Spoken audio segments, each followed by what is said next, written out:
Yo, yo, I'm B-Boy Silent Sam, all the way from Mitchell's Plain. That's how I'm rocking it, representing Immortal Style, all day, every day, since 2007. Yeah, you got me. You know what I'm about. You know me. You know what I'm about. Yo, what up? My name is Bashi, representing Autistic Intelligence. I'm an aspiring actor, and I've been b-boying for about 10 years. So I'm true to the game, and I love hip hop. Yeah. What's So up? Sam, I just want to know, man, how's the scene in Cape Town, yo? Has it improved? What's the new developments? I think the scene has downgraded because back then in say 2004 we had like over 52 crews, b-boy crews. Now we basically have like four crews that's taking over Cape Town, but one crew that's the champs. That's always gonna be the champs. It doesn't matter what it is. Why are you laughing, man? Don't laugh about it. This is some serious issue right here. So yeah, like there's always just one crew because we all wait for this one competition that happens. It's called African Hip Hop Indaba. It was the old Battle of the Year, but seeing that Battle of the Year is no more. And by the way, Nigeria is hosting Battle of the Year now. So we have the African Hip Hop Indaba where all the crews represent. But I think like there's a link that should come from Joburg Cats, PE, East London, all of those cats need to enter our competition. I think that's But I going to feel build the like scene. with what you're saying right now, I feel like with the link, I'm for that, and I think that Africa needs to unite. The same way Europe unites and hosts jams, and I think that's the only way Africa will get on the map in terms Yeah. of internationally. Yeah. But you're right with what you're saying, man. Like not even a lot of people know about this competition happening in Zambia. It's called the street culture. I've been there. It's a Kim's dope event, right? Yeah, Kim. yeah. Okay.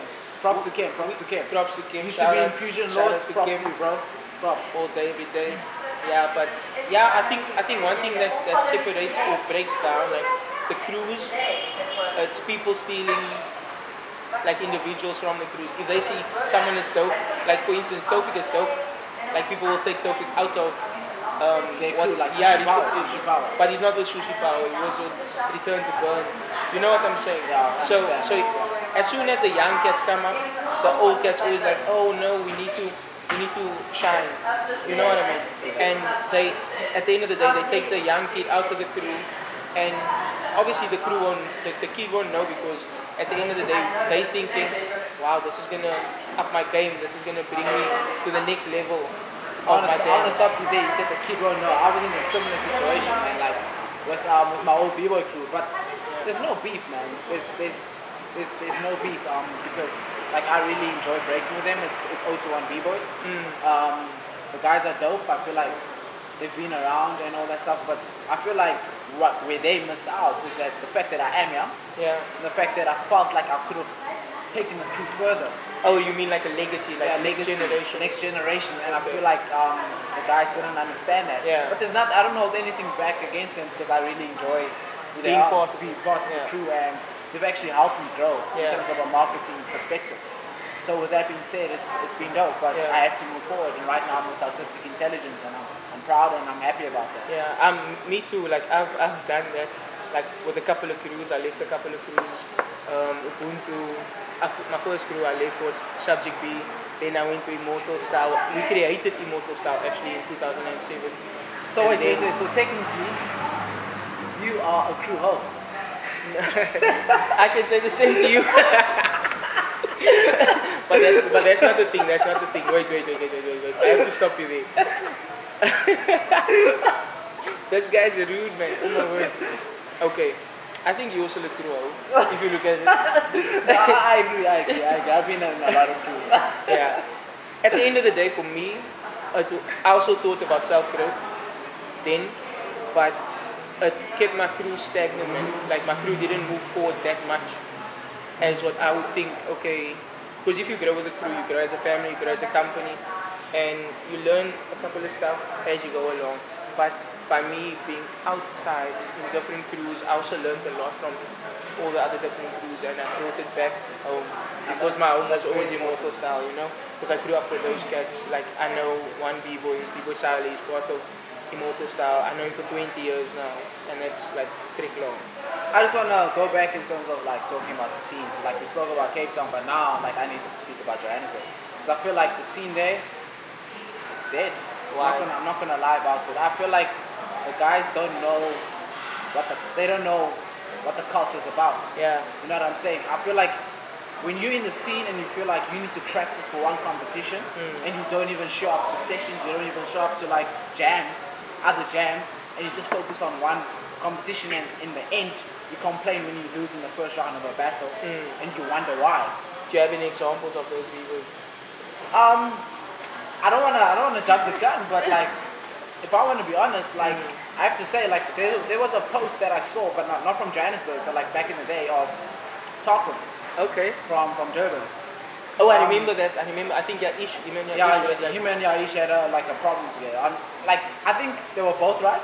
Yeah. Because Tarquin set himself a goal, and Yaish had like his other kind of like, what can I say? He was problematic. He told Tarquin that you shouldn't just focus on one competition and what can expect a lot. I think you should carry on with it and do other jams, because think about it this way: you've lost battles, everybody has lost battles, but there is that one competition that you end up winning. Yeah. You won that competition because of previous battles, because you learned from the previous battles. How do you test out your moves?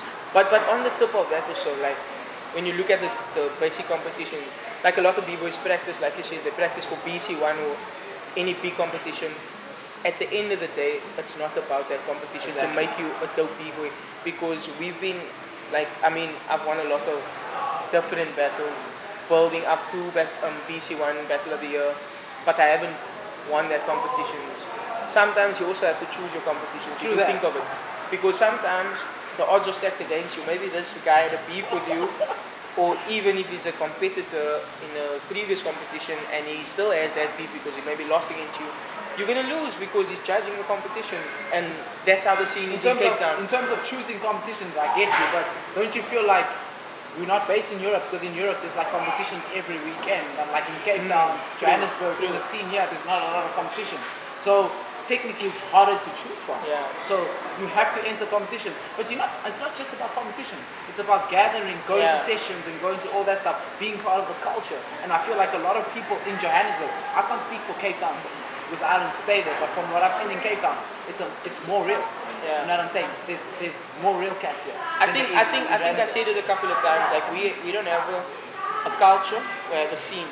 Because like building on the culture, when you talk about the culture, you talk about all the elements of the culture. And like we basically just promoting b-boying or promoting dancing, but we don't know the other elements of the culture.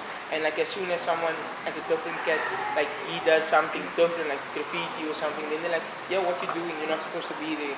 What is that about? You know what I mean? And now you were talking about, sorry to disturb you, but you were talking about the links. We're talking about the links about countries and all that stuff. But in terms of hip hop, I feel like the link in hip hop has lost its identity. You know what I'm saying? Like the four elements have lost its identity in terms of there's separation. The togetherness. There's no togetherness anymore. And I feel like in Johannesburg, okay, let me not say Johannesburg, but let's say the country. I feel like the MCs of the country don't know the top b-boys. Yeah. And there's top b-boys that should know the top MCs. You know what I'm saying? And I feel like that entity is gone. Yeah. You know what I'm saying? I feel like we need to. I think because at the end of the day, everyone also hustles for themselves. True that. And like dancing was never supposed to be a hustle for anyone. You're dancing, you're rapping, you're DJing, you're graffitiing. It was never supposed to be a hustle individually for everyone. It's supposed to be a collective, because that's a product that we have as hip hoppers or as like people of the culture. We have this thing that is a product, but we don't use it as a product. We use it as, okay, no, you can do your thing, you can do your thing, you can do your thing, you can do your thing. If you think of Beat Street, you will be like, okay, there was a DJ, there was this MC, there was the graffiti artist, there was the b-boy. And that's how I started knowing the culture. That's how everyone started knowing the culture, because of those movies that came out back then. And I don't even think like a lot of people know about those movies, about the culture of those movies. They don't know. If you ask any cat now in South Africa, have you ever heard of 5 Points? They wouldn't know. And now the place is closed. You know what I mean? So you need to know the heritage of hip hop. You need to know what hip hop is about. You need to know the godfathers of hip hop. You need to have the knowledge, You know, man. you need to know its origins. And that's where the knowledge of self comes in, because they always talk about the five elements, but then they always talk about the things, the doing things, you know. But they never speak about the knowledge. The knowledge is also something you're doing. You need to actually live the knowledge. Do you know what I'm pisses saying? me off is that we've got like things like YouTube and all these, there's videos on YouTube that people could actually watch to Yeah. educate themselves, but instead they go watch b-boy battles, only b-boy battles. They go watch MC battles, but instead they're not researching videos about the culture. I find that that's a problem. What do you think Yeah. about that? I think that is a problem, but at the end of the day, also, like, if you look at the bigger picture, it's like watered down. Even like the knowledge that you get on on YouTube, it's watered down knowledge. If you're not looking for the real catch. True that. In 2013, I went to Chicago. I sat in a conversation with um, Master Fable. I don't know if you know him. He's from the Zulu Kings, and Quickstep was also there, and they were like just going forth about the history, where it came from. Like they even said like no one actually knows where it originated, man. Like where the hip hop or b-boy originated properly from. And if you think of it, like he even had a conversation where he said like about the Zulu Kings and Rocksteady used to be one crew. Like the Zulu Kings, They used to be like one unit. yeah, like one a nation unit. or something. Yeah, they were under the nation, and like I never knew those things. And for me, like to sit there in that conversation, I like got enlightened so much with with their knowledge. And I think like people have to travel, like That's b-boys, enough, man. dancers. That's You enough. need to travel to understand the Especially, culture. can I just add on that? I feel like the b-boys in Johannesburg, in Cape Town, Yeah, you need to link up.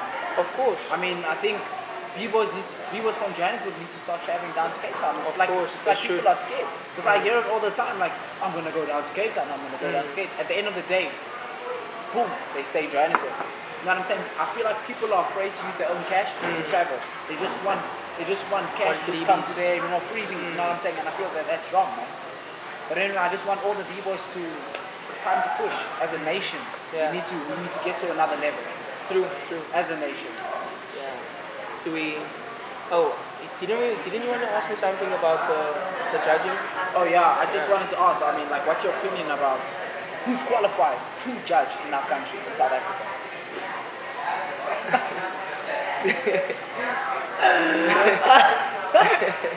To be honest, Oh to be shit! honest, Oh okay, to shit! be honest, Oh to be shit! honest, to be honest, to be honest, I think a panel of judges, especially when it's three, it has to be balanced. Like if you look at the scene here in South Africa, especially South Africa, you have to have an OG that knows originality, not a OG that used to be a biker back then. We don't need that. We don't need that in our scene. You need a guy that specializes in power moves, that knows his shit. True. Like, for me, the ideal guy to start judging now has to be Benny.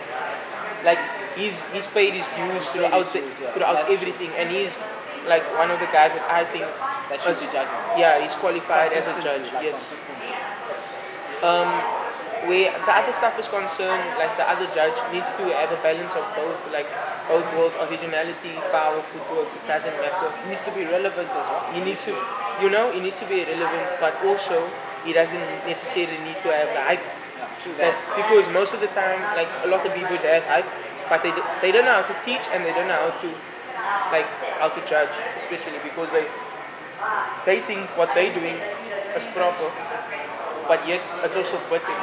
Do you know what I'm saying? That's where the originality falls in. But yeah, like big shout outs to B-Boy the Curse, B-Boy Benny for doing their thing, B-Boy whoever. Tawfiq for BC1, well done. Well done, guys. Oh, actually, well done to the SAT, man. You guys are proud. Time to I just practice. wanted to say that. Shout out to them. Like, why are you laughing, man? Nah, nothing. Let's just Yeah, wrap this up. and for you, what do you think ideal judge should be? Well, in Johannesburg, man, like, I think it's a tough one. But I think in Johannesburg, the guys that should be judging in places like Eddie, he's paid his dues there. I feel like he should be judging. I should judge, but I prefer not to judge. True. Because I feel like I still got more to offer in the competition. Like if I judge and I don't compete, it's like there's someone missing. I'm not having a big head about it, but it's the truth. I want Yeah. to battle. You know what I'm saying? That's why I haven't started teaching yet. It's because there's still so much to learn in this Yeah. game. What do you think of like when they host Red Bull BC1 in South Africa? What do you think like the judges should be like? Like what is the criteria? What do you think? It should be obviously based on originality. That's number one.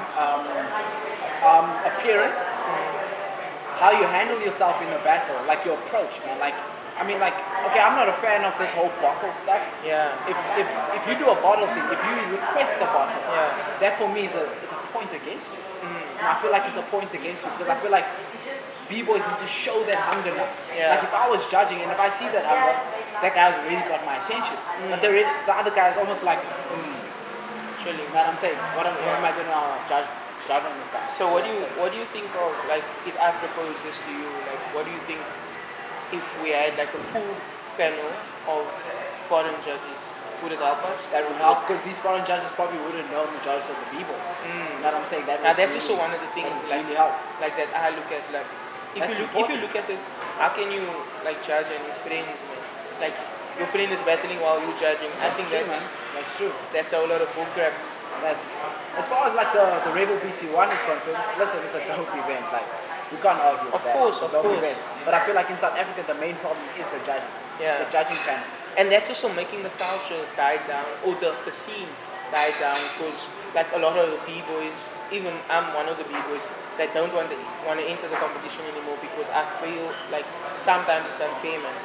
Like even the altitude of the place, like we're not used to breathing like that, and the venue where it's at and all those And I things. understand, And it builds up, man. It adds up. I understand that because like for Joburg guys, I'll be honest, like we staying in Joburg, that's like a training like capital. You can train because the altitude level, because of the altitude level. I feel like we should take advantage of that Yeah. and then go down to Cape Town with that. And then technically it would be equal because that's your place, that's Cape Town, and the altitude level there it's proper for energy. You know what I'm saying? So I feel like Joburg guys need to take initiative now. Yeah. Because Cape Town guys have been winning. And right now we all need to practice as a unit, as Joburg B-boys, to just improve so that the scene can improve as a whole. So we could go down to Cape Town and be like, could feel like, you know what? There's no separation anymore. Okay. So that's important. Okay, to wrap this up, who's your favorite b-boy in South Africa? My favorite B-boy in South Africa. Sammy Konadi. Oh shit! Oh my god, Sammy Oh Konadi. shit! You know him? Nah, I think I do. Oh yeah. I think I do. Who's your favorite B-boy, man? I think it's Silent Sam. Like I'm joking. I think my favorite b-boy, to be honest, to really be honest, um, he's a very underground b-boy. He's like very very underground. His name is Labo. That guy's dope. Man. He's a really He's dope dope. b-boy, and He's dope. I think he's underrated actually. But he also underrates himself, I think, That's because true. I haven't chilled with him in a while. Yeah, like there's a lot of dope b-boys in South Africa. One really good upcoming b-boy, I can see his style, like I've seen him change since 2010. Did you figure it out? It's this nigga sitting right next to me, his name is Bashi. Bashi, he's a dope b-boy. But sometimes his head is too big. His cap. I just want to say another shout out to like Alex Smith, Mr. Smith. He's really bringing it. Just watch out for him. He's a top b-boy, man. Like, and big ups to all the dancers. In South Africa. I think Charlie will kick his ass though. I really think Charlie will Oh, Alex, did you hear that? But no, big ups to all the dancers. Yeah. Big shout out to Immortal Style. Now we do it. Keep it fresh, keep it live all day, every day. And big ups to Winter Chills, our new b-boy. You better watch out for him. He's 16. He's coming with a fire. Peace out, man. Peace out. Peace out.